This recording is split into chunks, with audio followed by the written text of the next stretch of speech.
In this video, I'm going to show you how to dual boot with Linux and Windows. So if you already have Windows installed, I'll show you how to create a new partition so you can install Linux side by side with your Windows operating system.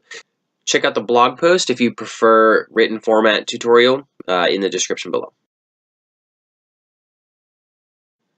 The first thing you want to do is make sure that you have a backup of Windows 10, because when you're doing a dual boot, you may mess up. It may take a couple tries to get it right. So you really want to make sure you have a CD of something of Windows 10 so you can get it if you mess up and reinstall everything. So go ahead and use the download tool and put it on a CD or a flash drive or something.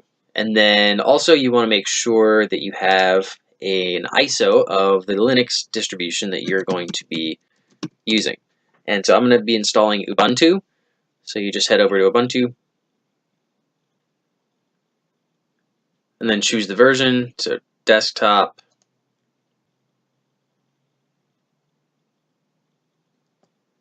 download,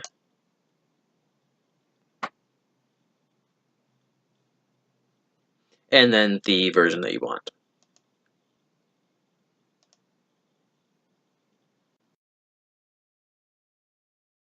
Creating a bootable flash drive to install Linux is pretty simple, and there's an instructional page on Ubuntu here. I'll link to it, but basically all you need to do is go to Rufus. This is on Windows, obviously. So rufus.ikeo.ie, and then you can download or run the newest version, and then you just run. And I already have my flash drive installed or plugged in, and it's going to erase everything on it, so make sure you have all the stuff that you want off of it first. So then select your flash drive. I already got mine plugged in, and then you'll want to be careful with the options here. I'm not sure how much it actually matters, but I think it's best to get it right. So you have these options, and you can, if you select it and you hover over it, it'll actually tell you instructions. So usually this is the safest choice for BIOS or UEFI. So go ahead and read those, and then so probably use that one. But then this one is for like if you want to access Windows XP or something, and then if you have a GPT partitioning scheme, then you'll want to use this one. So GPT partition scheme for UEFI, and I have a blog post on that. I'll link to that. But so if you're using BIOS, use this one, and if you're using GPT or UEFI, use this one.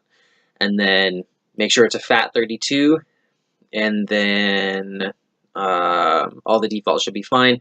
And then just make sure that this is an ISO image instead of the DD. So and then and also if you have a problem with booting, just try something else. Try a different option or something. And then go ahead and select the image that you downloaded, the ISO image for the Linux distribution, by clicking this little disk. Probably in your downloads. And then the ISO, and then you're ready to go. So hit start and then go through all the prompts and everything.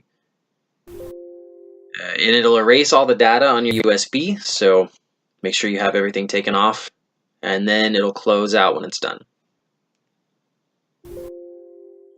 Okay, and we have a Linux distro on our flash drive, and we are ready to install Linux.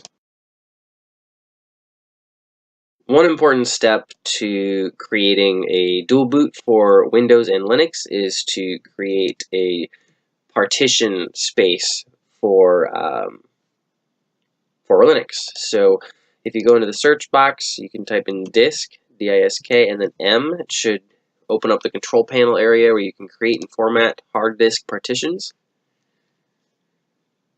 And then you need to make sure you have space for it. So you can go ahead and find your big hard drive, the major one. This one's got 452 gigabytes, so I can allocate space from here. So, and you want to make sure you back things up, because you could accidentally damage something. So just make a backup of any important stuff, and then on your system in case it gets destroyed. So right click on the drive, and then you want to shrink volume.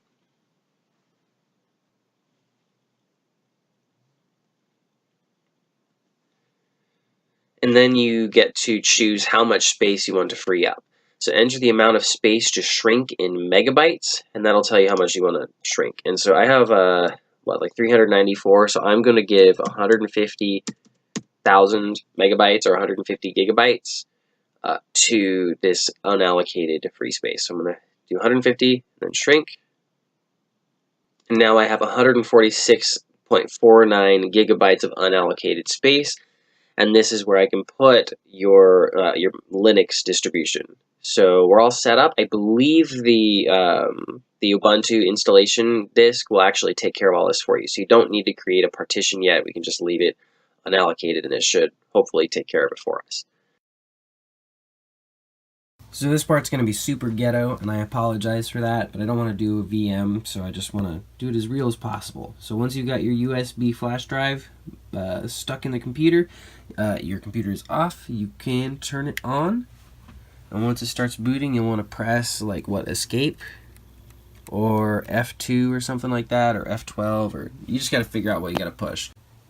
So the boot order, changing the boot order is going to be a little bit different for each and every system. So you're going to have to do your own Googling and figure out how to do it for your computer.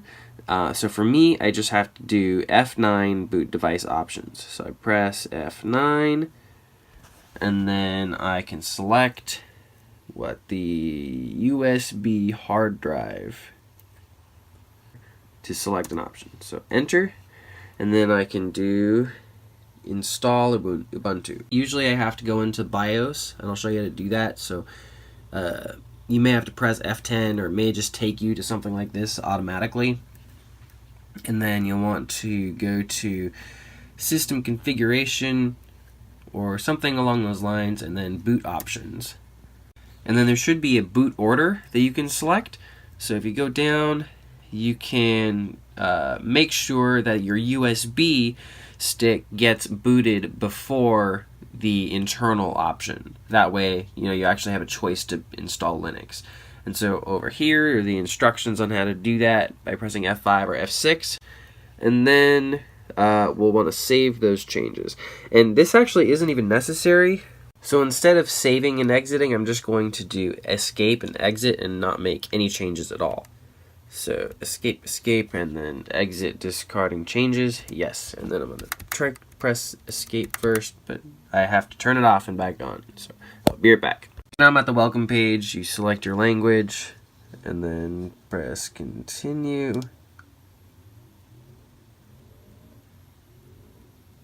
And then you want to connect to the network. Then click continue.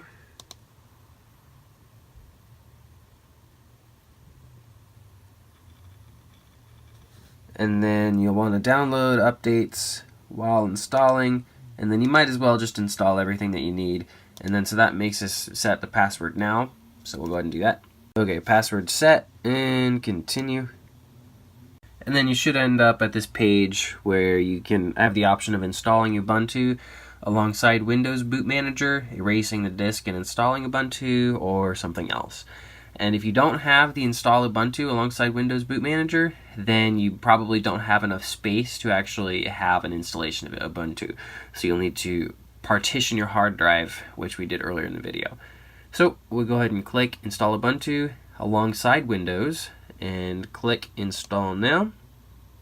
And it's usually pretty good about handling everything for you, or at least most of it, and not messing up. And you'll want to make sure you read everything carefully. And I'm going to go ahead and hit continue. It's going to go ahead and process everything, format those partitions. So I'm going to show you the manual setup now for installing a Linux distribution. And so you'll want to choose something else if you're going to use Ubuntu, and then hit continue. And then it should show you all of the partitions that you have set up. And so earlier in this video, we set up some free space. So we're going to select this. It has 157,000 megabytes. So we'll go ahead and create a swap partition. And so we'll click plus, and you can use whatever. Each tool is slightly different, but so I have 4 gigabytes of system memory. So about half of that is going to be good for RAM. So 2,000 megabytes. And we'll use primary partition. If you're on a BIOS machine, you may need to use logical partition because you can only have a total of 4 primary partitions. I write about that in a blog post, so check that out. Location for the new partition, we'll use the beginning of the space. And by the way, I'm on a GPT partitioning, or a GPT system, so and then for the swap, we'll use a swap area. So we'll use it as a swap space. And so primary partition, swap area in the beginning, it's 2,000 megabytes. We're all good. So hit OK, and that'll create that. And then once you have the swap space, you'll want to find the free space again.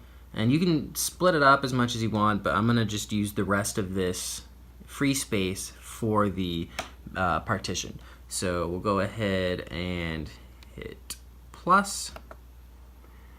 And then, so we'll use the rest of the available. And again, because I'm on GPT, I can use primary beginning of this space.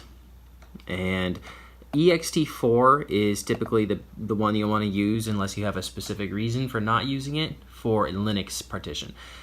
And the mount point is basically the where the computer mounts onto this hard drive.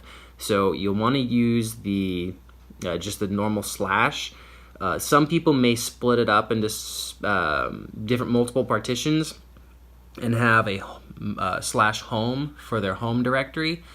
So you can split it up as much as you want, but I'm just going to put the whole operating system or distribution on the this slash as my root directory. So that's how I'll set that up, and then it'll create it. Okay, and then for device for bootloader installation, if you're on a BIOS system, you'll want to use /dev/SDA. I'm almost guaranteed you want to use that one. And then, so it's on the hard disk. Because of the way that BIOS is set up, again, you can read the blog post. But if you're on a GPT system, you'll want to use the EFI partition. So there's an EFI partition on every GPT system, or UEFI/GPT system. So we'll use this one that says EFI, the Windows Boot Manager. So that's where we're going to install the bootloader. So select Windows Boot Manager, and then we should be good to go to hit install, and it should take care of everything for us. Okay, and now we can set up the, and basically just answer the questions.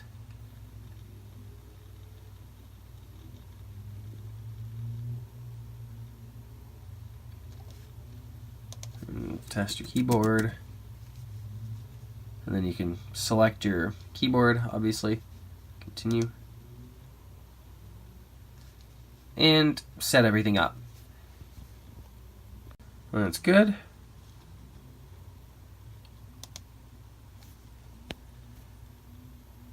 And it looks like it's going to do just about everything for you from this point. So basically just wait an hour or however long it takes, and I'll see you in a minute. Once it's all finished, you'll get this little message saying it's complete, and you just need to restart. So you can go ahead and hit restart.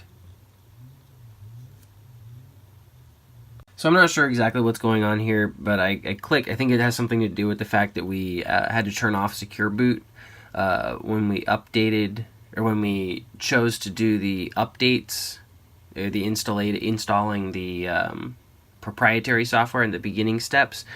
So I pressed a key, and then now we get these options here. So I'm just going to go ahead and hit continue boot.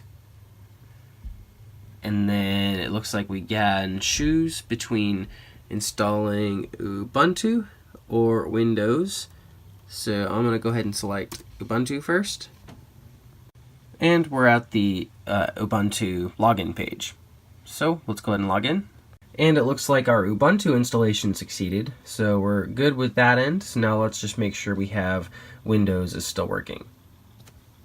You'll need to shut down the computer and then log in, or turn it back on. So we'll turn it back on.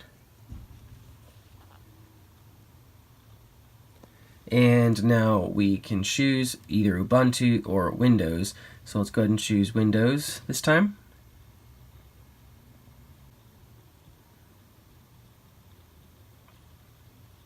Alright, I think it's working. It may have me nervous for a second because it went through this like updating process twice and it had me choose Windows again, but let's give it a try.